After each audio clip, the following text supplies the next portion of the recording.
Alan et moi, sur cette île, avons trouvé quelque chose de bien spécifique, quelque chose qui nous avait tout de suite sauté à l'œil. Quand on avait trouvé quelque chose de bien spécifique qui nous avait tout de suite sauté aux yeux, cette chose, c'était que toutes les pierres qu'il y avait sur cette île, même les plus grandes, même les plus petites, même les plus petites, même les plus grandes, toutes les pierres sur cette île étaient en forme d'hexagone. Alors que toutes les pierres sur cette île étaient en forme d'hexagone, il y avait aussi des endroits avec des sources d'eau froide, des sources d'eau froide et des sources d'eau chaude. Les sources d'eau froide étaient tellement froides que quand on y plongeait notre main, qu'on retirait les gants de notre combinaison, quand on retirait les gants de notre combinaison, qu'on retirait les brassards de notre combinaison en métal, qu'on y plongeait notre bras, l'eau était tellement froide que j'avais l'impression qu'elle piquait, comme si des millions de fragments de verre, comme si des millions de fragments de métal, comme si des millions de fragments de diamants, comme si des millions de fragments, des fragments cassés et pointus, venaient m'arracher la chair des bras. En y plongeant ma main dans l'eau, ça me donnait cette impression cette impression de douleur imminente qui est arrivée tout le long de mes bras. J'ai senti mes nerfs se durcir à l'intérieur de mes bras. J'ai senti mes nerfs se durcir à l'intérieur de mes bras. J'ai senti mon sang se glacer. J'ai senti mon sang qui commençait à se solidifier. Quand j'ai senti mon sang qui commençait à se solidifier, la minute d'après, j'ai senti mon sang qui a commencé à couler de plus en plus fort, de plus en plus vite. J'ai senti mon sang qui a commencé à couler de plus en plus fort, de plus en plus vite. Dans mes veines, mon sang s'est glacé. C'était l'impression que j'avais. Les sources chaudes, les sources chaudes, elles étaient juste dans un autre coin. Dans un autre coin, les sources chaudes qu'on a été voir étaient submergées. Elles étaient submergées par un grand nuage de vapeur. Submergées par un grand nuage de vapeur, ces sources chaudes sur le côté, dans des petits cratères, un moment, nous sommes allés de l'autre côté. On a traversé une sorte de rivière abandonnée. On a traversé une sorte de rivière abandonnée, une énorme rivière. Ça ressemblait plus à une vallée, mais on pouvait voir des traces de calcaire sur le sol, ce qui nous indiquait qu'il y avait une rivière avant. Quand on est allé voir ça, on a trouvé sur le sol, quand on est allé voir ça, on a trouvé sur le sol des ossements de côte qui ressemblaient à des ossements de côte de mammifères. Des ossements de côte de mammifères, peut-être des cerfs, peut-être des biches, peut-être plein d'autres mammifères, peut-être plein d'autres mammifères, des biches, ou alors peut-être des cerfs. On a continué et nous sommes allés voir. Nous sommes allés voir tout au bout, et tout au bout nous avons trouvé quelque chose de terrifiant. Une énorme grotte vide. Dans cette énorme grotte vide, le long des parois, coulait de l'eau en gouttes qui s'écoulait tout le long des parois. Les parois étaient glaciales. Les parois étaient glaciales tant qu'à lui, le sol, lui, il était chaud. J'ai mis ma main au sol, j'ai retiré les gants de ma combinaison, j'ai retiré les brassards en métal de ma combinaison, je l'ai désactivé et posé sur le côté. J'ai retiré mon casque et j'ai regardé le sol. J'ai posé ensuite ma main juste sur les murs, sur les parois rocheuses, j'ai posé ma main et j'ai senti l'eau froide, l'eau glaciale. J'ai senti l'eau froide, l'eau glaciale couler entre mes ongles, couler entre mes mains, couler sur la paume de mes mains, couler sur mes doigts. J'ai retiré ma main et j'ai regardé la texture de l'eau qui était plutôt visqueuse. Elle n'était pas totalement liquide. Quand on est sorti, on s'est demandé qu'est-ce que c'était que cette île.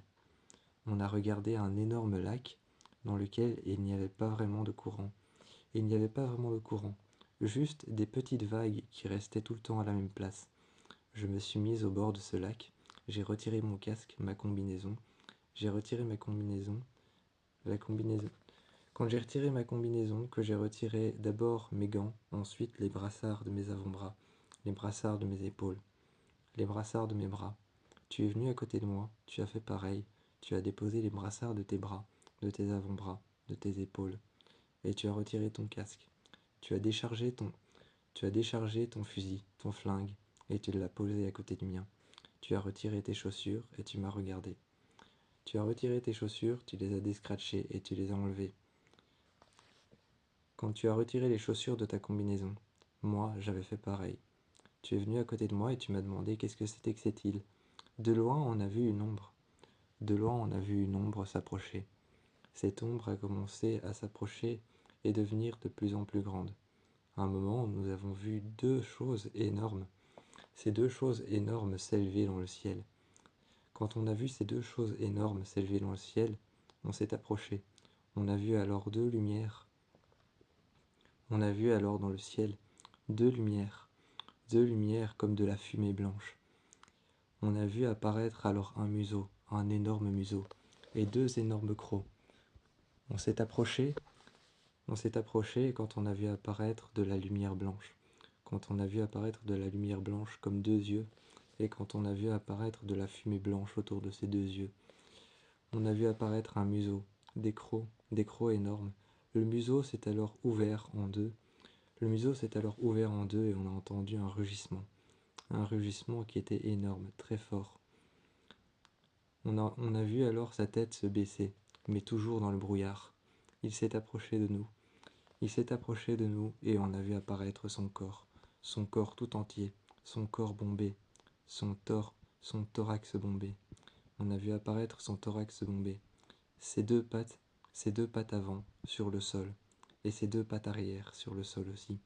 Sa queue, qui passait juste derrière lui, qui était très longue, et passait juste le long d'une grande vallée. Passant le long d'une grande paroi rocheuse, on a vu apparaître sa queue.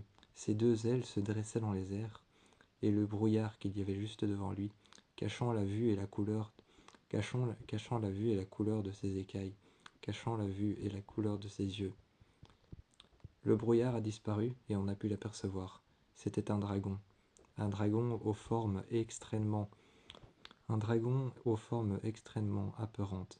Ces formes qui faisaient extrêmement peur, son thorax bombé, ses grandes ailes de chauve-souris,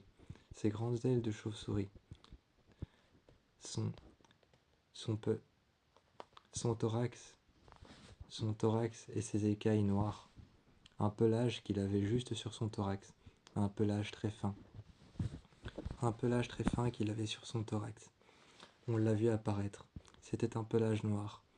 Il est arrivé devant nous et nous a montré sa gueule. On a monté le long de sa queue et nous sommes arrivés sur lui. Il voulait qu'on descende et nous sommes descendus. On a essayé de le dresser à notre avantage, de s'en servir. On a essayé de lui montrer que nous étions gentils et que nous ne venions pas pour le tuer, pour l'exterminer. On a essayé de le dresser, de le prendre simplement comme étant notre allié. On a essayé de lui montrer qu'on était gentil. On a essayé de lui montrer de la compassion. Mais c'était un animal sauvage. Sûrement une espèce qui a survécu sur cette île. On l'a regardé et on a tendu notre main. J'ai juste tendu ma main vers lui. Et j'ai ouvert la main. J'ai tendu ma main sur son museau. J'ai senti son souffle chaud sortir de ses narines. Je l'ai regardé et j'ai posé ma main sur son museau. Il regardait fixement toi qui étais à côté de moi. Il te regardait fixement et me regardait moi fixement. Son regard était blanc. Il n'avait ni pupille ni iris. Ses yeux étaient tout simplement blancs, avec de la fumée blanche. Il me regardait et s'approchait. Un moment, il est parti dans les airs. Quand il est parti dans les airs, j'ai levé les yeux. Il s'est alors mis juste en haut sur une falaise. Il s'est mis juste en haut. Ses ailes se sont écartées dans les airs et j'ai vu ses ailes, j'ai entendu la puissance de son cri quand il a hurlé. J'ai vu ses ailes s'écarter, plus grandes que je ne l'imaginais, comme des ailes de chauve-souris énormes. La couleur la couleur de son pelage sur son thorax, la couleur de ses écailles qui étaient noires, ses griffes qui étaient en train d'accrocher, ses griffes qui étaient en train d'accrocher la falaise. Je les ressentais. Je ressentais ses griffes, en train d'accrocher les rochers. Les rochers tombaient un peu sur nous, mais nous savions nous protéger, grâce à notre équipement. Grâce à notre équipement, notre combinaison qui était plus solide qu'on ne pensait, on savait se protéger des pierres qui tombaient sur nous. Nous levons les bras. Nous levons les bras juste devant notre visage pour se protéger des pierres. Il est arrivé devant nous et finalement, nous avons réussi à dompter la bête. Le soir, on dormait près de lui, dans la même grotte, dans la même caverne. Nous dormons près de lui. C'était plus une caverne qu'on avait aménagée, avec des morceaux de bois. Avec des morceaux de bois, avec des morceaux de pierre, avec ce qu'on avait trouvé. Des morceaux de vaisseaux qui avaient été égarés. Des morceaux de vaisseaux qui avaient été égarés, des pierres en hexagone qu'on avait coupées. Des pierres en hexagone, des petites pierres en hexagone qu'on avait coupées. Des morceaux de vaisseaux, des morceaux de métal qu'on avait pris. On avait aménagé une sorte d'intérieur à l'intérieur de cette grotte. On avait aménagé un endroit pour le dragon. On ne lui avait pas encore donné de nom. On lui cherchait un simple nom, un nom simple. En même temps, on ne savait même pas si c'était une femelle ou si c'était un mâle. On cherchait encore à savoir, mais on pensait certainement que c'était une femelle. Elle avait l'air très intelligente. Elle avait l'air très intelligente, très persuasive et difficile à adopter, difficile à con. Elle avait l'air très intelligente et c'était plus compliqué qu'on ne le pensait d'essayer de la convaincre d'être notre amie, d'essayer de la convaincre d'être notre allié. Ça avait l'air d'être plus compliqué qu'on ne le pensait. Et, et comme on sait que sur toutes les races animales, ce sont les femelles les plus intelligentes, on pensait que c'était une femelle. Et il ne manquait plus qu'à lui trouver un nom, la chose à laquelle on était en train de réfléchir ce soir-là. Les fantômes de la maison de Hill House avaient tous une centaine d'années, mais leur but n'était pas de nous faire peur. Leur but était de nous montrer leur souffrance, ce qu'ils avaient vécu. Le but des fantômes de Hill House était simplement de nous emmener dans leur passé. Un passé terrible, un passé muni d'injustice, un passé muni de terreur. Un passé qui était muni de terreur, d'injustice. Un passé qui était muni de feu, de flammes. Un passé qui était muni de mise à mort. Un passé qui était muni de bien d'autres choses que ça. Ce passé, les fantômes de Hill House voulaient nous montrer. Ils ne cherchaient pas à nous faire peur. La plupart des fantômes de Hill House nous faisaient peur. La plupart des fantômes de Hill House cherchaient simplement à appeler à l'aide. Je me souviens du soir où j'avais été dormir avec ma sœur dans cette chambre. On avait toutes les deux été dormir dans cette chambre parce que on avait marché dans le couloir de la maison de Hill House et on avait entendu des murmures Les murmures qu'on avait entendus dans les murs. Quand on les a entendus, on a commencé à mettre notre oreille contre le mur.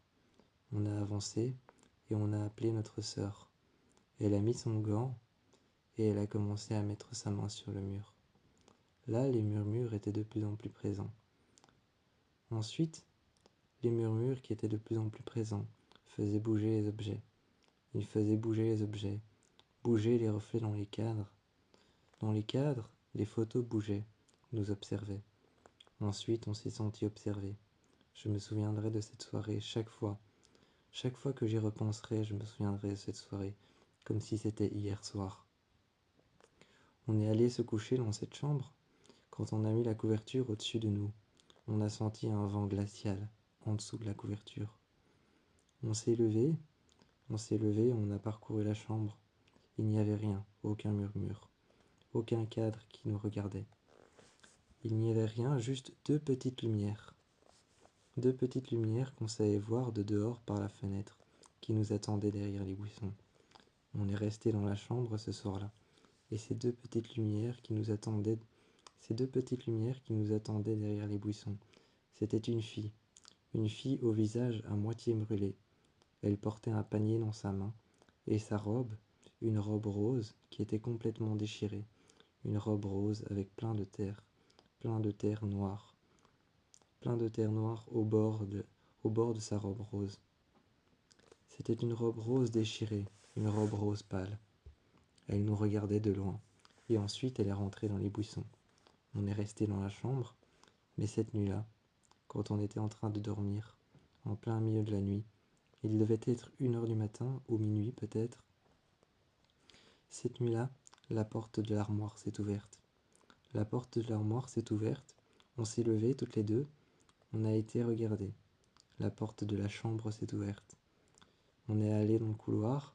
Quand on est allé dans le couloir de la maison de Hill House, il y avait cette femme. Elle rampait par terre. Sa tête était de travers. Ses yeux étaient vides. Ses yeux étaient vides, mais remplis de haine. Ses yeux étaient vides, remplis de haine. Elle nous regardait. Elle hurlait, et son cri affreux me donne encore des... Son cri affreux me donne encore des frissons. Je sens encore les poils se redresser le long de mes bras. Je sens encore la chair de poule s'installer sur mes bras. Je sens encore mes poils se redresser le long de mes bras. Et je sentais encore son cri de fureur dans le couloir. Il ne traversait pas que mon esprit, il ne traversait pas que mon corps, il ne traversait pas que ce que je ressentais. Il traversait l'entièreté du couloir, l'entièreté de la maison de Hill House. Ce qu'il y avait de particulier avec la maison de Hill House, c'est que quand on est à Hill House et qu'on a vécu à Hill House depuis longtemps, on sait que cette maison est vivante. On sait que cette maison est vivante. Elle n'est pas vivante parce que la maison est vivante. Elle est vivante grâce à ses fantômes. Elle est vivante grâce à l'histoire des fantômes de Hill House.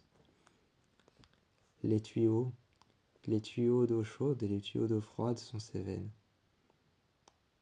Les couloirs,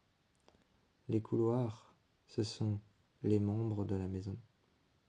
Les membres de la maison. Les couloirs sont ses veines. Les tuyaux d'eau chaude sont ses veines. Chaque pièce, que ce soit un séjour ou une chambre, peut être un membre, comme un bras, une jambe, peut être un membre, comme un œil, le nez ou un visage. À Hill House, chaque partie de la maison, un escalier peut être un nerf, ou alors encore une veine à franchir. Partout dans la maison de Hill House, il y a des choses qui nous observent, des statues qui bougent la tête pendant la nuit. Je me souviens de cette nuit où je me déplaçais dans la maison de Hill House. Je m'étais arrêté entre l'escalier et entre le couloir. Et cette statue de la Vierge Sainte Marie a bougé la tête. J'ai senti ses bras. J'ai senti ses mains jointes se déplier. J'ai senti ses mains jointes se déplier, se tenir le long de son corps. Et elle a bougé la tête et m'a regardé. Les fantômes de Hill House sont partout. Dans la maison de Hill House, les fantômes sont partout. Ce soir-là, je me souviens aussi de cet enfant aux yeux lumineux qui est apparu devant moi. Il est apparu devant moi et ma sœur. Nous sommes allés dans cette chambre. Quand on est revenu dans la chambre, la jeune femme se trouvait juste en dessous du lit. La jeune femme se trouvait juste en dessous du lit, mais on a fermé les yeux. L'espace d'un instant, elle avait disparu. J'ai fermé les rideaux et on s'est installé dans le lit. On s'est installé dans le lit de la chambre d'à côté. Quand on s'est installé dans le lit de la chambre d'à côté, il y avait cette femme qui criait. Elle appelait à l'aide.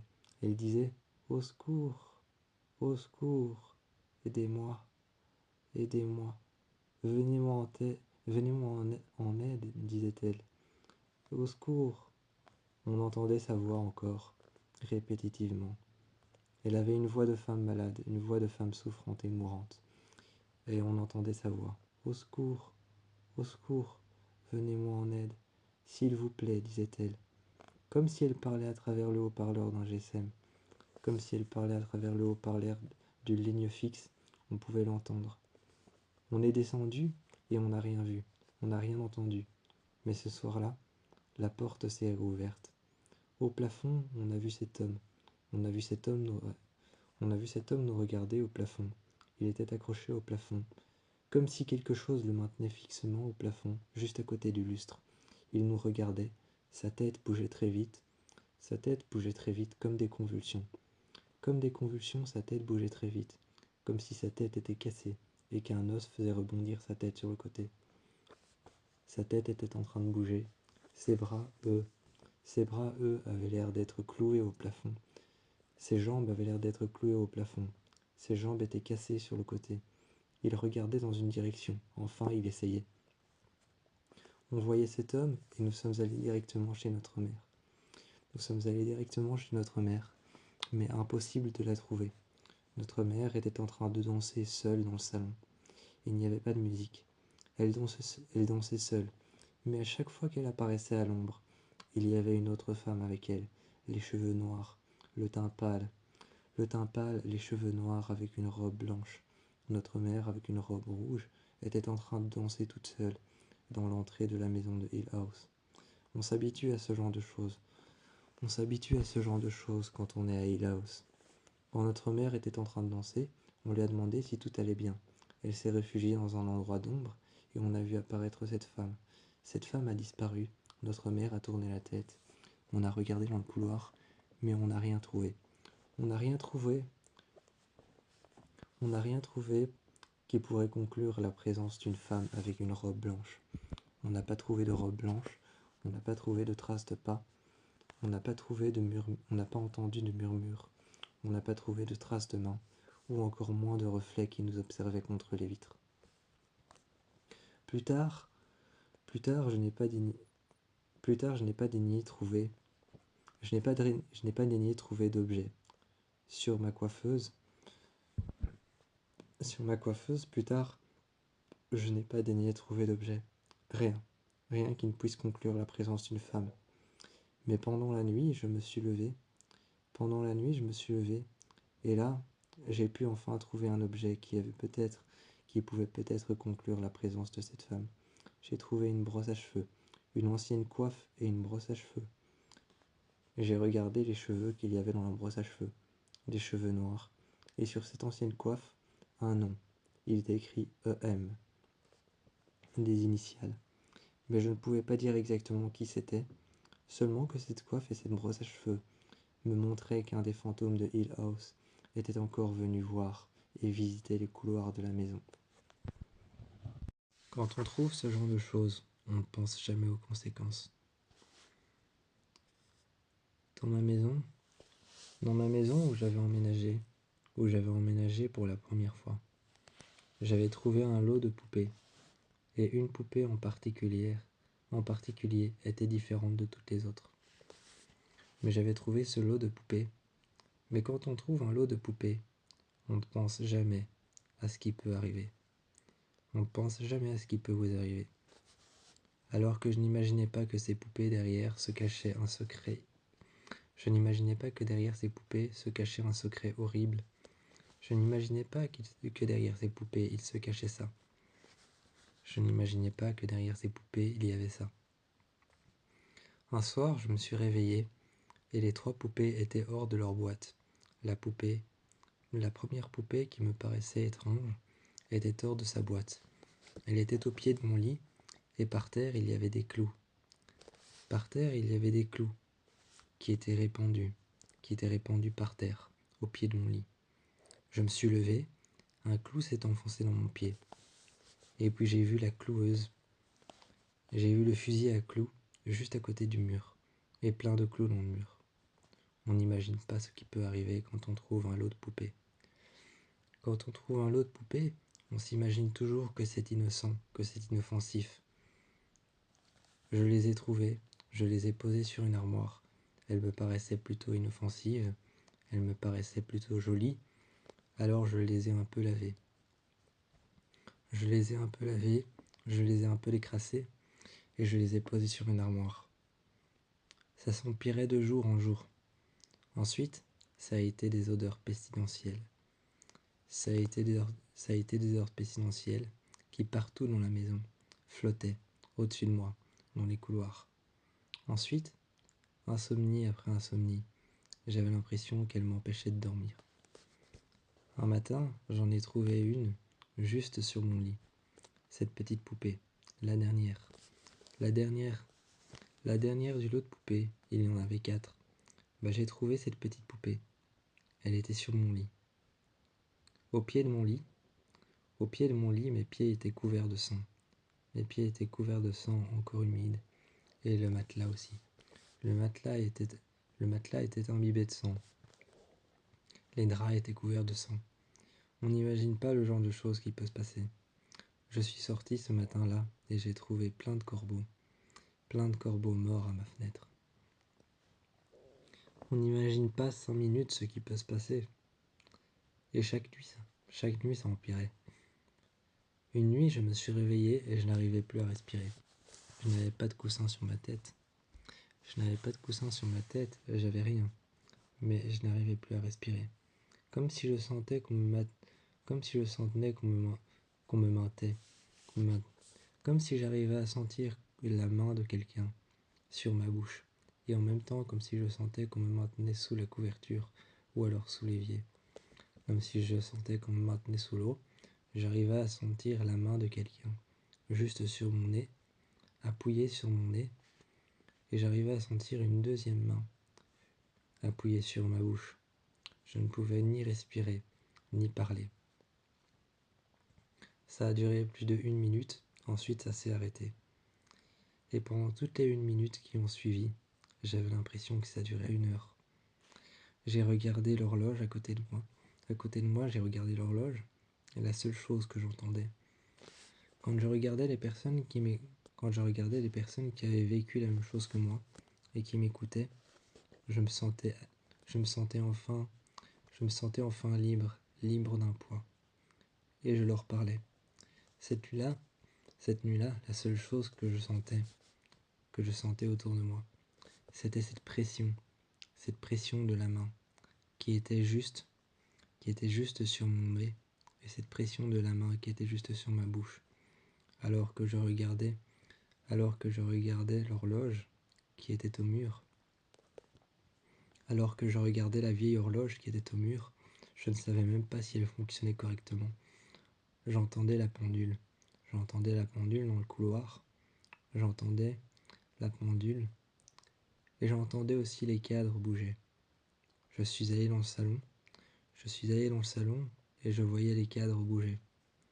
Je ne savais pas si cet esprit était coincé dans les poupées réellement, si elle appelait à l'aide, si elle voulait quelque chose. Je n'en avais aucune idée. Tout ce que je savais, c'est que ces poupées se déplaçaient dans la maison. Elles faisaient des choses. Je n'avais pas réellement peur. Mais j'avais peur que ça augmente. J'avais peur que ça finisse par avoir des répercussions sur moi. J'avais peur qu'elles finissent par s'attaquer à moi. J'avais peur qu'un jour, elles sortent de la maison. Le lendemain, j'ai trouvé une autre boîte, avec d'autres poupées, enterrées à l'extérieur de la maison. Je les ai mises sur mon lit, je les ai mises devant moi, et j'ai regardé ces poupées. J'ai attendu 1 heure, 2 heures, 3 heures ou plus. Quand j'ai attendu 1 heure, 2 heures, 3 heures ou plus, quand je suis sorti, dans le couloir, il y avait une traînée de sang. Pas de corps, mais une traînée de sang, tout le long du couloir, jusque dans les escaliers. Il y avait une traînée de sang. J'ai suivi cette traînée de sang, jusqu'à dehors, le long d'un lac, et j'ai jeté les poupées. Et la traînée de sang qui s'arrêtait au bord du lac. J'ai vu alors le sang, juste au bord de la rive, juste au bord de la jetée du lac, juste au bord de la rive du lac. Le sang a commencé à se diluer dans l'eau claire. J'ai regardé le lac et j'ai jeté les poupées une à une. Les poupées sont tombées tout au fond du lac, et moi je suis reparti. Quand j'ai ouvert la porte, elle m'attendait à l'intérieur. Quand j'ai ouvert la porte. Le soir, j'ai éteint les lumières et j'ai entendu un bruit de couteau. Quand je me suis relevé, les couteaux étaient tous enfoncés au plafond, accrochés au plafond. Les armoires étaient tirées, les chaises étaient mises sur les tables. Je ne comprenais pas ce qui se passait. J'ai alors essayé de casser les poupées avec un marteau, mais ça a commencé à s'empirer. J'ai vu apparaître des ombres. J'ai vu apparaître une femme, un homme qui se tenait la main. Tous les deux avaient des pièces sur les yeux. Tous les deux avaient des pièces sur les yeux. L'homme tenait un vieux monocle. L'homme tenait un vieux monocle à son œil, et il tenait une vieille montre qu'il avait dans sa poche avec une chaîne. La jeune femme était habillée de manière vieille et ancienne, avec une vieille robe avec de la dentelle déchirée. Elle me regardait et je voyais que ses jambes étaient un peu rongées. J'arrivais à voir ses os qui étaient cassés de l'intérieur, et pourtant elle se tenait debout. Elle me murmurait des choses à l'oreille. Et je sentais la présence de ces deux personnes. Un enfant un soir est venu et monté sur mon lit. Je ne l'ai pas vu monter sur mon lit, mais je l'ai vu apparaître petit à petit. De la fumée noire est apparue autour de l'endroit sur lequel je sentais une pression, comme si quelqu'un se mettait à côté de moi. Et puis ensuite, j'ai vu cet enfant apparaître. Il avait les yeux blancs. Il ne paraissait pas mort, mais il me murmurait des choses à l'oreille. Quand il me murmurait des choses à l'oreille, en bas, j'ai entendu le vinyle. J'ai entendu le vinyle qui s'est mis en route, les chansons dans le lecteur de vinyle qui se sont mis en route, la musique très fort à l'intérieur. Quand j'ai levé les yeux, les lustres avec les flammes se balançaient très fort. J'ai regardé les lustres se balancer. J'ai essayé de les arrêter en montant sur une chaise, mais la chaise est tombée. J'ai vu la silhouette noire d'un enfant parcourir la maison en rigolant, monter dans ma chambre et jouer avec les poupées. J'ai essayé de le rejoindre, mais il était trop tard. Il était trop tard pour le rejoindre, pour lui demander ce qu'il voulait. Il m'a regardé en souriant, enfin je pense, il a incliné la tête, et plus loin, je l'ai vu disparaître. J'ai de nouveau suivi la même traînée de sang, qui m'a emmené autre part cette fois-ci. Cette fois-ci, la traînée de sang m'a envoyé dans le coin. Cette fois-ci, la traînée de sang m'a envoyé tout au fond de la cave. Tout au fond de la cave, quand on trouve ce genre de choses, quand on trouve des poupées, quand on trouve un lot de poupées mises sur de la paille, mises dans un coffre sur de la paille, dans un coffre fermé, on ne s'imagine pas au pire. Mais le pire ne faisait que commencer. Le pire ne faisait que commencer. Quand je suis remonté, cette jeune femme attendait dans ma chambre. Elle regardait par la fenêtre et elle s'est tournée. Elle a hurlé sur moi et j'entendais ses cris jusqu'à l'intérieur de mon estomac.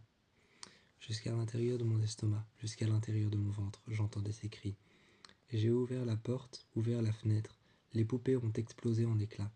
J'ai senti se briser les poupées. Et j'ai senti surtout les morceaux de verre, les morceaux de porcelaine, rentrer à l'intérieur de la chair. J'ai soulevé alors la manche de mon t-shirt, montrant les cicatrices qu'elles m'ont laissées, que les morceaux de verre qui ont éclaté, et que les morceaux de porcelaine qui ont éclaté, quand les poupées ont éclaté dans la chambre, m'ont laissé des cicatrices sur les bras. Je ne m'attendais pas à vivre ce genre de choses quand j'avais trouvé ces poupées. Je faisais souvent ce rêve. Je faisais souvent ce rêve d'une fille qui courait dans les bois. Quand je faisais ce rêve d'une fille qui courait dans les bois, elle a été poursuivie par un homme. Mais l'homme, je n'avais jamais son visage. Quand je voyais son visage, il était flouté. Tandis que la fille, elle portait une robe blanche. Une robe blanche ancienne, assez déchirée pour pouvoir en dire ou en conclure que sa robe datait du 19e. Elle datait certainement du 19e, mais la jeune fille, elle, était encore toute jeune. Elle était encore toute jeune, mais lorsqu'elle s'est jetée de la falaise, j'ai pu apercevoir son visage, son vrai visage. J'ai pu apercevoir son vrai visage, et il s'est admis que du côté de son visage, à gauche, elle était complètement décomposée. C'était un rêve que je faisais souvent, le rêve de cette jeune fille, le rêve de la fuite de cette jeune fille, qui avait l'air si jeune. Elle avait l'air si jeune et le côté de son visage était décomposé. Je ne le voyais qu'au moment de sa chute. Quand j'ai emménagé dans cette nouvelle maison, je ne m'y attendais pas. On ne s'attend pas toujours à voir ce genre de choses quand on emménage dans une nouvelle maison. Mais il y avait une boîte de la taille d'une jeune fille. Il y avait une boîte de la taille d'une jeune fille, de la taille d'un cercueil d'enfant, que j'ai ouvert. À l'intérieur, j'y ai trouvé une mèche de cheveux, comme dans mon rêve. La seule chose à laquelle je pensais quand j'ai trouvé ça. Quand j'ai trouvé ça, comme dans mon rêve, une mèche de cheveux, attachée avec de la petite ficelle. Quand j'ai trouvé un pendentif avec 2 personnes, un homme et une femme, habillés comme au 19e. Quand j'ai trouvé une robe blanche. Quand j'ai trouvé une robe blanche rose pâle, avec de la dentelle un peu déchirée. Quand j'ai trouvé cette robe avec des taches de terre qui sentaient un peu, la moisissure et qui sentaient un peu comme dans les bois. J'ai trouvé cette robe, mais j'ignorais ce qui allait se passer ensuite. Je ne savais pas que ça allait me jouer un tour. Je ne savais pas que ça allait me jouer un tour. On ne peut encore moins imaginer ce qui va se passer lorsqu'on trouve ce genre de choses. Toutes les nuits, elle venait. Toutes les nuits, je la voyais. Je voyais son regard triste et je voyais la moitié de son visage complètement décomposé. Je ne savais pas s'il fallait que je lui vienne en aide, s'il fallait que je fasse quelque chose, mais elle apparaissait souvent dans la cuisine. Un jour, elle est apparue dans la cuisine et j'ai vu que le thé que j'avais laissé la bouilloire juste sur la plaque de cuisson. La plaque de cuisson a pris feu autour de la bouilloire. Elle était juste à côté. Juste à côté du feu, juste à côté des flammes qui entouraient la bouilloire. J'ai essayé de la retirer, mais je me suis brûlé la moitié de la main. J'ai montré ma main brûlée à toutes les personnes qui m'écoutaient. Ces nuits qui suivaient cette nuit-là, ont été les plus terrifiantes de ma vie. Je la voyais dans les couloirs marcher. Elle marchait. Elle rigolait. Elle courait et je voyais sa robe voler avec le vent. De temps en temps, j'essayais de la rattraper. Je la voyais assise dans un couloir. Quand elle levait les yeux, son visage était comme fissuré, comme de la porcelaine fissurée. La moitié de son visage était enfoncée, comme si on avait tapé avec un marteau et avec un clou en métal sur la porcelaine, comme si son visage était cassé. Souvent elle pleurait, ou souvent elle rigolait. Je ne pouvais pas savoir vraiment ce qui se passait. Mais souvent, quand elle apparaissait devant moi,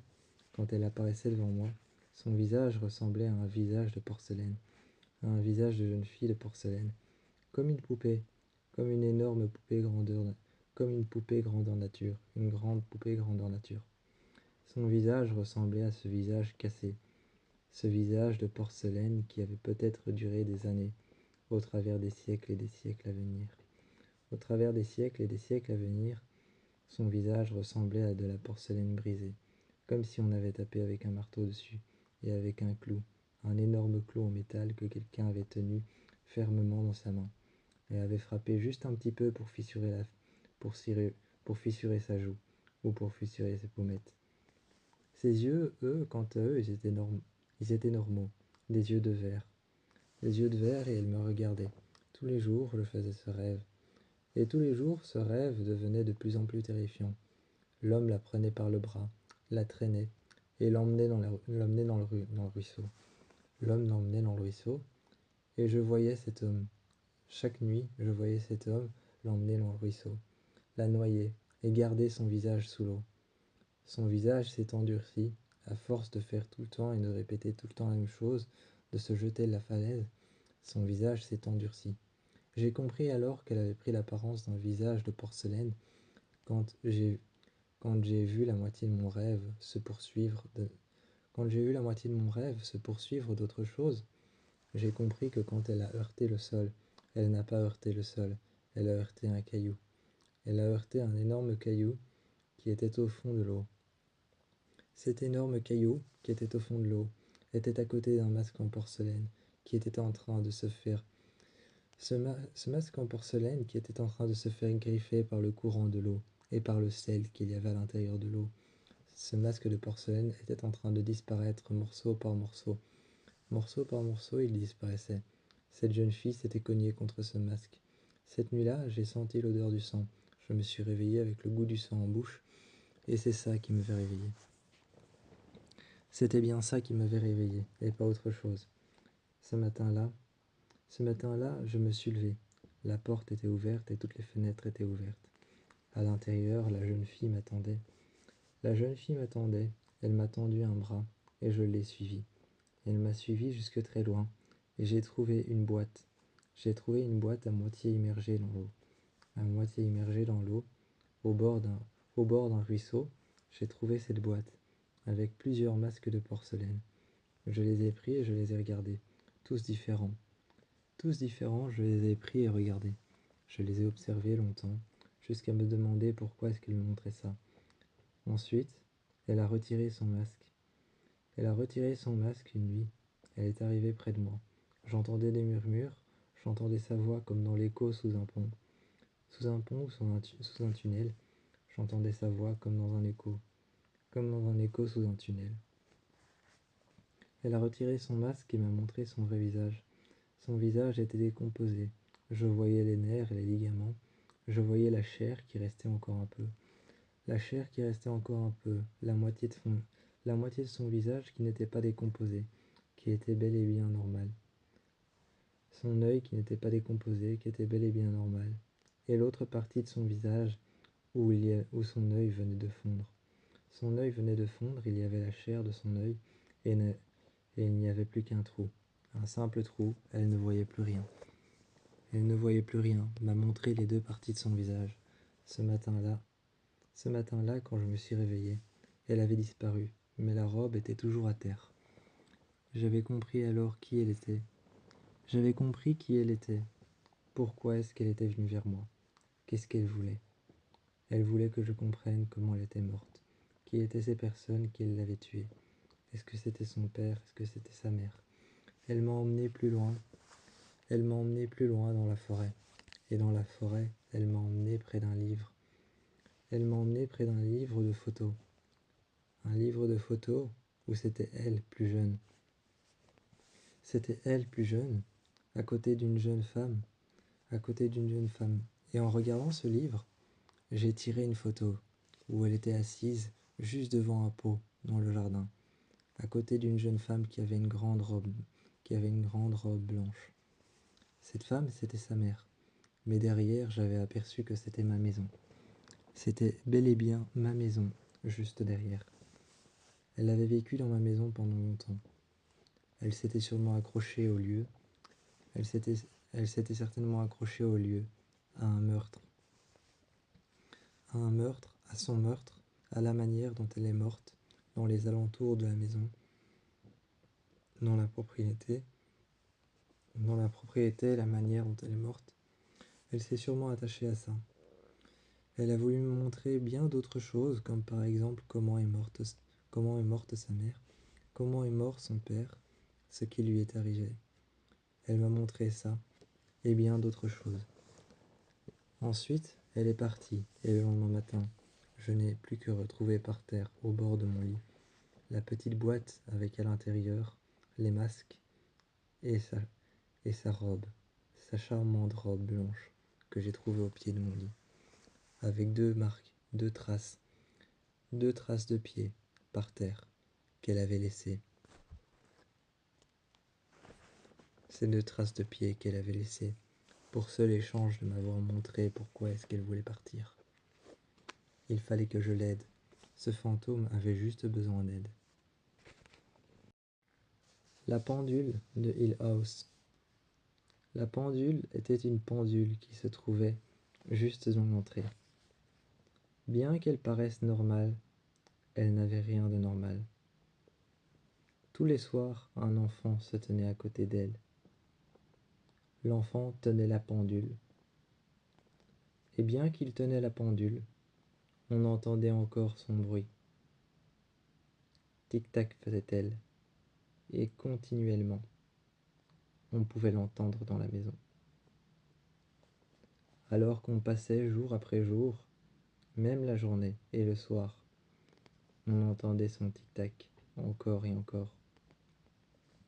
La pendule de Hill House mesurait chacun de nos pas, chacun de nos cris, chacun de nos hurlements.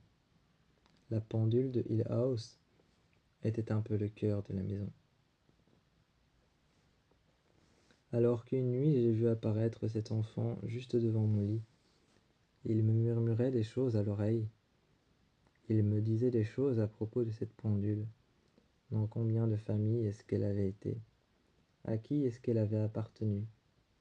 La dernière propriétaire est morte noyée. La dernière propriétaire l'avait accrochée juste dans sa salle de bain. Juste dans sa salle de bain, la dernière propriétaire l'avait attachée là. Alors que chaque soir, cette propriétaire prenait un long bain de 1 heure ou 2 heures.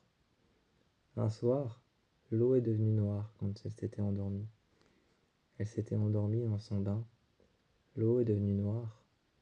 Sont apparus alors des visages dans l'eau qui l'ont regardée, alors qu'elle dormait paisiblement, alors qu'elle s'était endormie paisiblement. Son cou, ses épaules qui dépassaient, sa tête et son cou et ses épaules qui dépassaient de l'eau quand elle était couchée, allongée, avec les jambes pliées dans sa baignoire, ont fini par couler, s'enfonçant sous l'eau, ses poumons et ses narines. L'eau est rentrée par ses narines, par son nez, et finalement, ses cheveux noirs se sont enfoncés dans l'eau, derrière son dos, contre son dos. Son corps a mariné là des années et des années, en moyenne peut-être 1 an. Peut-être 1 an avait-elle baigné dans cette eau sale. Dans cette eau sale, peut-être 1 an avait-elle baigné. Alors qu'un soir, je m'étais levé pour aller boire de l'eau à l'évier. L'évier avait un goût de... L'eau qui coulait de l'évier que j'avais mise dans un verre pour pouvoir boire avait le goût de la terre. Cette eau avait un goût de terre, avait un goût d'eau sale, avait un goût simplement d'eau vaseuse. Il avait un goût de vase, alors que j'ai regardé l'eau. L'eau était noire.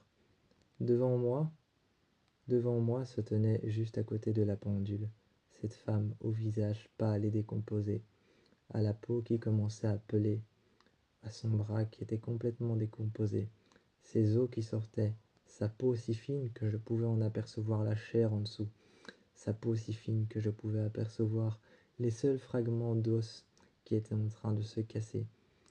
Elle se tenait sur ses 2 jambes pliées qui ne se tenaient pas bien droites et qui se brisaient un petit peu.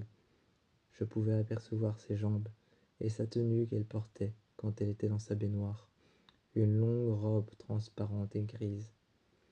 Elle me regardait avec de fins yeux en amande blanche, et elle me regardait avec ses yeux blancs. Elle ne disait rien, elle restait là. La pendule de Hill House sonnait tous les jours à minuit quart. À minuit quart, elle sonnait, et le fantôme de cette femme était juste à côté. À minuit un quart, un peu avant, elle sonnait, et le fantôme de cet enfant venait. Il s'asseyait juste à côté, il tenait la pendule.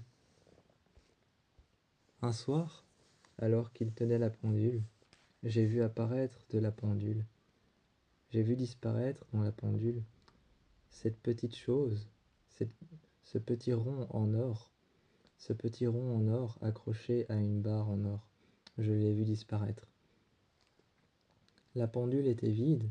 Au-dessus, l'horloge s'était arrêtée à minuit un quart, et j'ai vu apparaître un bras, et un deuxième bras. Ce bras avec la peau qui était en train de peler, une peau toute fine et blanche.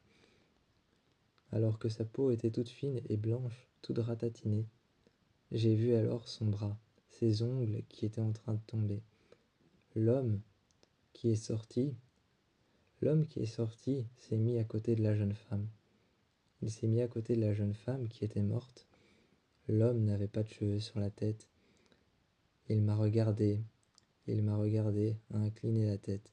Il n'avait pas de cheveux sur la tête, seulement de la peau qui était complètement ratatinée, et seulement de la peau qui était complètement blanche, et qui était en train de peler, alors que, alors que sa peau faisait de sorte de... Alors que sa peau commençait à se détacher, je voyais l'homme me regarder, avec des yeux blancs et fins. Il venait de sortir de la pendule. À minuit un quart, à 1 heure du matin, ces fantômes ont commencé à marcher dans la maison de Hill House. Tous les fantômes de la maison de Hill House avaient une histoire, tous sans exception. Ceux-ci, leur histoire, c'était la pendule de Hill House. Alors qu'ils commençaient à me parler, je ne pouvais m'empêcher de les écouter. Que disaient-ils? Qu'essayaient-ils de me dire? Que fallait-il que je réponde? Que fallait-il que je dise? Je suis remonté dans ma chambre le plus vite possible. C'était le soir, et ma mère, je lui ai demandé de l'aide. Elle m'a dit qu'elle n'avait rien vu. Elle était descendue se mettre devant la pendule, mais une fois devant la pendule, ma mère a cessé de parler. Je lui ai tenu la main, elle m'a tenu très fort la main. Elle a tourné son visage, Elle a tourné son visage, m'a regardé. Ses yeux étaient devenus blancs, ses cheveux noirs qui protégeaient sa poitrine et qui protégeaient ses épaules, passant par-dessus son dos et sur sa poitrine. Elle m'a regardé avec sa robe rouge qu'elle venait de mettre, alors que c'était le soir et qu'elle devait aller dormir. Elle m'a regardé et a commencé à murmurer des choses que je ne comprenais pas. J'ai couru dans ma chambre, et quand j'ai couru dans ma chambre, l'enfant m'attendait à côté de l'armoire. L'armoire était ouverte. Il y avait une jeune fille à l'intérieur de l'armoire. Elle jouait avec une toupie, et elle me regardait. Ce soir-là, à Hill House, à cause de la pendule, beaucoup de fantômes se sont réveillés. Ce soir-là, à Hill House, dans mon lit, j'ai trouvé de la terre, des vers et des larves, qui étaient en train de gigoter entre mes orteils, en train de gigoter sous mes pieds. Hill House était une maison qui racontait des histoires. L'histoire de beaucoup de personnes mortes. Beaucoup de fantômes appelaient à l'aide. Certains n'appelaient pas à l'aide. Beaucoup de fantômes appelaient à l'aide. Mais certains avaient une histoire. L'histoire de cette pendule, c'était qu'elle protégeait certaines âmes qui en avaient eu possession. Elle protégeait certains fantômes qui en avaient eu possession. Qu'avait fait l'homme de cette pendule? Où est-ce qu'il l'avait attachée pour pouvoir mourir? L'homme était un ancien boucher. Il l'avait attachée dans sa boucherie. Chaque jour, tic-tac faisait la pendule. Et un jour, l'homme a retourné la disqueuse contre lui. Un jour, l'homme a retourné la disqueuse pour couper la viande contre lui. Il y a passé sa main, et on l'a retrouvé couché derrière le comptoir. Son fantôme errait depuis, là où il y avait de la viande crue, de la viande fraîche. Ce pouvaient être des animaux, des cadavres, et à Hill House, il y avait beaucoup de cadavres d'animaux, qui étaient accrochés à des pièges à loups. À des pièges à loups, il y avait beaucoup d'animaux qui étaient accrochés, qui étaient morts dans la forêt autour de Hill House, autour de la propriété de Hill House. Donc, ce fantôme était là pour une bonne raison. Il était là pour reproduire encore et encore et encore sa mort. Il s'était attaché à la pendule de Hill House. Hill House mesurait nos peurs, nos cris, nos craintes les plus profondes, nos peurs. Certaines personnes à Hill House n'étaient même pas conscientes qu'elles y étaient.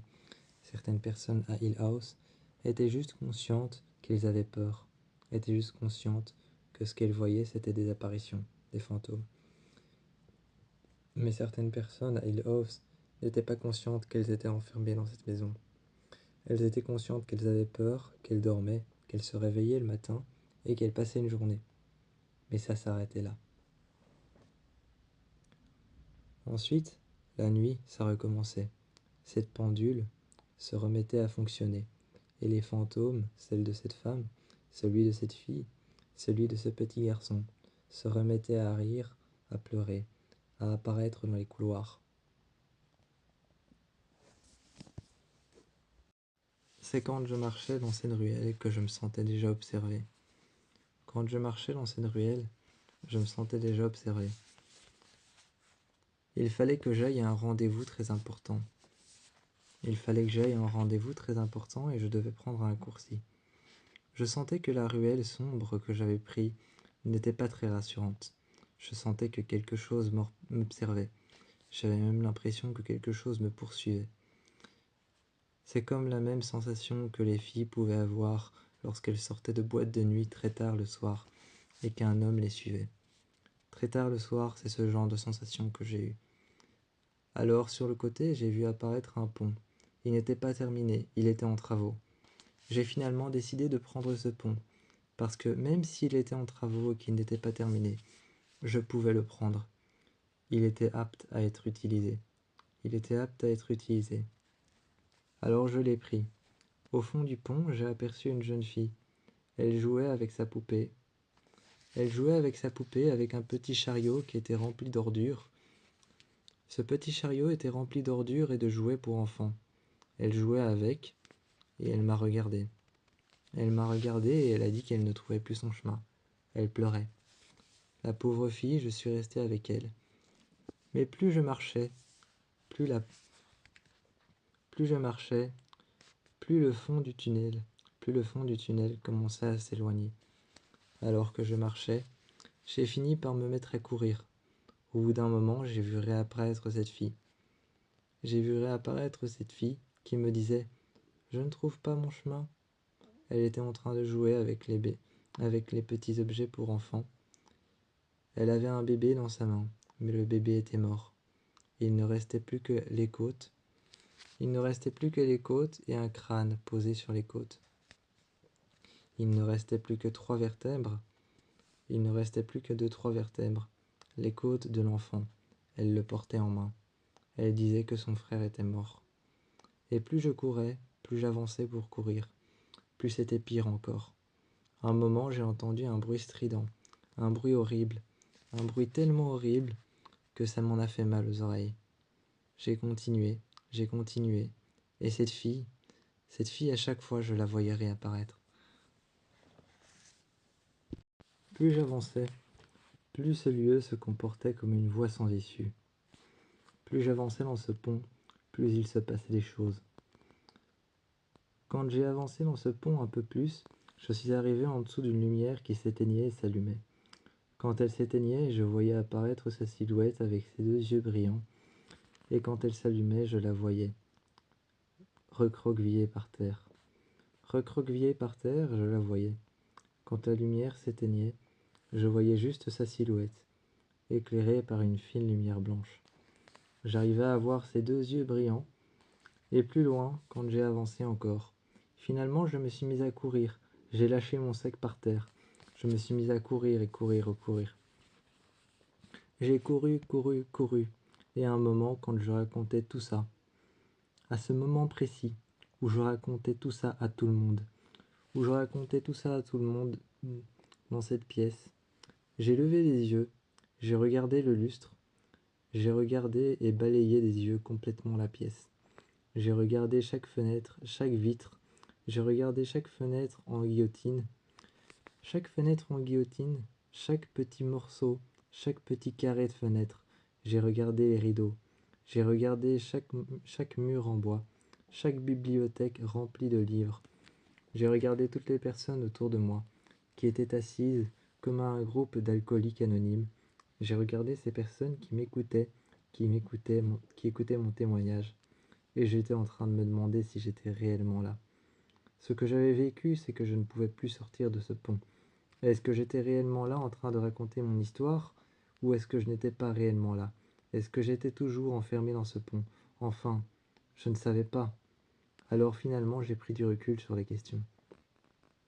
Et j'ai dit à une personne qui était en train de me regarder, d'écouter attentivement mon histoire, que je ne savais même pas si j'étais encore là.